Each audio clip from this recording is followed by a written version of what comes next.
지금부터 우리 민족의 전설 속에서 가장 무섭고도 궁금한 존재, 저승사자에 얽힌 이야기를 들려드릴게요. 삶과 죽음의 경계를 오가며 인간의 운명을 인도하는 저승사자들의 이야기는 여러분의 호기심을 자극할 것입니다. 편안한 마음으로 이야기 속으로 빠져들어 보세요. 옛날 옛적 세상이 태초의 혼돈 속에서 질서를 찾아가던 시절, 인간은 끝없는 삶을 살았습니다. 태어난 자는 죽지 않았고 세상의 인구는 넘쳐나 혼란스러웠지요. 사람들은 서로를 해치고 다투며 질서 없는 삶을 이어갔습니다.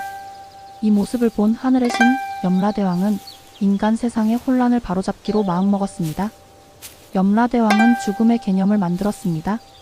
인간의 수명을 정하고 때가 되면 그 영혼을 거두어 저승으로 데려오는 임무를 맡길 존재를 만들었지요. 염라대왕은 자신의 가장 충직한 부하 3명을 불러 그 임무를 맡겼습니다. 그들이 바로 해엄맥, 강림, 이덕춘이었지요. 그들은 검은 갓을 쓰고 검은 도포를 입었으며 한 손에는 명부와 다른 손에는 쇠사슬을 들고 다녔습니다. 이들이 바로 저승사자입니다. 저승사자는 인간의 삶과 죽음의 경계를 지키는 존재가 되었습니다. 그들은 명부에 적힌 인간의 이름을 확인하고 때가 되면 그들을 데리러 왔지요. 저승사자는 감정도 없고 정도 없는 존재로 보였지만 사실은 인간의 삶을 누구보다 잘 이해하고 있었습니다. 그들은 삶과 죽음의 이치를 알았기에 함부로 인간의 삶에 개입하지 않았습니다. 그런데 저승사자들 중에서도 해엄맥은 인간의 삶에 유독 관심이 많았습니다. 그는 인간의 희로애락을 지켜보며 그들의 삶에 대해 깊이 생각했지요. 해엄맥은 인간의 삶이 얼마나 고통스럽고 슬픈지 알았기에 인간의 영혼을 거두어가는 임무를 수행할 때마다 마음이 아팠습니다. 어느 날 해엄맥은 한 노인의 영혼을 거두러 인간 세상에 왔습니다. 노인은 죽음을 앞두고 자신의 가족들을 걱정하며 눈물을 흘렸지요. 해엄맥은 노인의 눈물을 보고 마음이 흔들렸습니다. 그는 노인의 영혼을 거두어가지 않고 노인에게 마지막으로 가족들과 작별할 시간을 주었습니다. 해엄맥의 행동은 저승의 규칙을 어기는 것이었지만 그는 인간의 마지막 순간을 존중해주고 싶었습니다. 해엄맥의 행동은 곧 염라대왕의 귀에 들어갔습니다. 염라대왕은 크게 분노했습니다. 어찌하여 저승사자가 인간의 감정에 휩쓸린단 말인가? 너는 저승의 규칙을 어겼으니 그에 대한 벌을 받을 것이다. 염라대왕은 해엄맥에게 벌을 내렸습니다. 너는 앞으로 인간의 영혼을 거두어올 때마다 그들이 느꼈던 모든 고통과 슬픔을 함께 느껴야 할 것이다. 해엄맥은 염라대왕의 벌을 달게 받았습니다.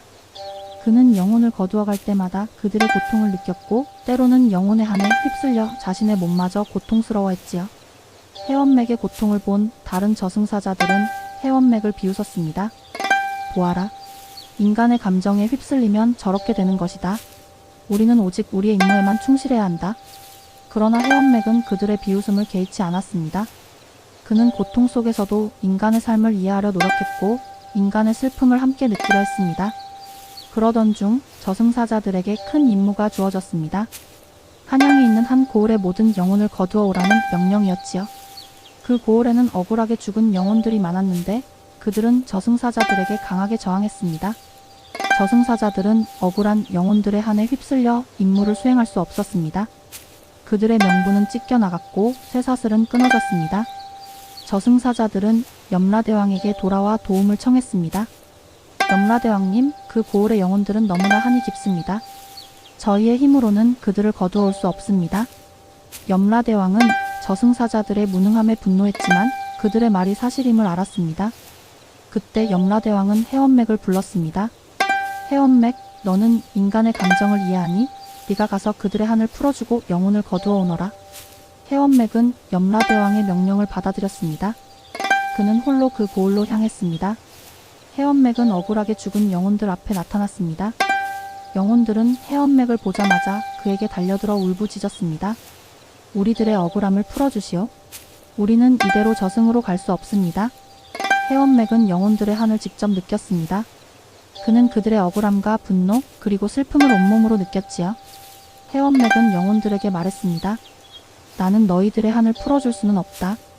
하지만 너희의 한을 온몸으로 느끼고 너희의 슬픔을 함께 나누겠다. 해엄맥은 영혼들의 한을 풀기 위해 그들의 이야기를 모두 들어주었습니다. 그는 영혼들이 느꼈던 고통을 함께 느끼며 눈물을 흘렸습니다. 해엄맥의 눈물을 본 영혼들은 놀랐습니다. 그들은 처음으로 자신들의 슬픔을 이해해주는 존재를 만났기 때문이었지요. 영혼들은 해엄맥의 진심을 느끼고 그에게 마음을 열기 시작했습니다. 해엄맥은 영혼들에게 말했습니다. 너희의 한을 품고 이승에 머무는 것은 너희에게 더 큰 고통을 줄 뿐이다. 이제 모든 것을 내려놓고 편히 쉬어라. 해엄맥의 말에 영혼들은 눈물을 흘리며 그를 따랐습니다. 그들은 해엄맥과 함께 저승으로 향했고 그들의 한은 비로소 풀렸습니다. 해엄맥은 모든 영혼을 거두어온 후 염라대왕에게 돌아왔습니다. 염라대왕은 해엄맥의 성공을 보고 감탄하며 그를 칭찬했습니다. 내가 인간의 감정을 이해했기에 이 어려운 임무를 성공적으로 마칠 수 있었구나. 그 후로 저승사자들은 인간의 영혼을 거두어 갈 때 함부로 대하지 않고 그들의 마지막 순간을 존중해 주었습니다. 그들은 인간의 삶과 죽음의 경계를 지키는 존재로서 인간의 고통과 슬픔을 이해하는 존재가 되었지요. 저승사자 전설은 오늘날까지도 우리에게 깊은 교훈을 남겨줍니다. 첫째, 죽음은 삶의 끝이 아니라 또 다른 시작이라는 것입니다. 저승사자들은 죽은 영혼들을 저승으로 인도하며 그들의 삶을 마무리하고 새로운 삶을 시작하게 도와줍니다. 이 이야기는 죽음을 두려워하지 않고 삶의 마지막 순간까지 충실하게 살아야 한다는 것을 알려줍니다. 둘째, 진정한 힘은 강함이 아니라 이해와 공감에서 비롯된다는 것입니다. 해엄맥은 힘이 아닌 이해와 공감으로 영혼들의 한을 풀어주었습니다. 이 이야기는 우리가 타인의 아픔을 공감하고 이해하는 마음을 가져야 함을 강조합니다. 마지막으로 이 이야기는 모든 삶이 의미가 있다는 것을 알려줍니다. 저승사자들은 모든 인간의 삶이 명부에 적혀 있듯이 그들의 삶이 결코 헛되지 않았음을 보여줍니다. 오늘날에도 우리는 저승사자 전설을 보며 삶과 죽음의 의미를 되새깁니다. 저승사자는 단순히 무서운 존재가 아니라 인간의 삶을 이해하고 존중하는 신비한 존재인 것입니다. 다음에도 더 흥미로운 이야기로 여러분을 찾아뵙겠습니다.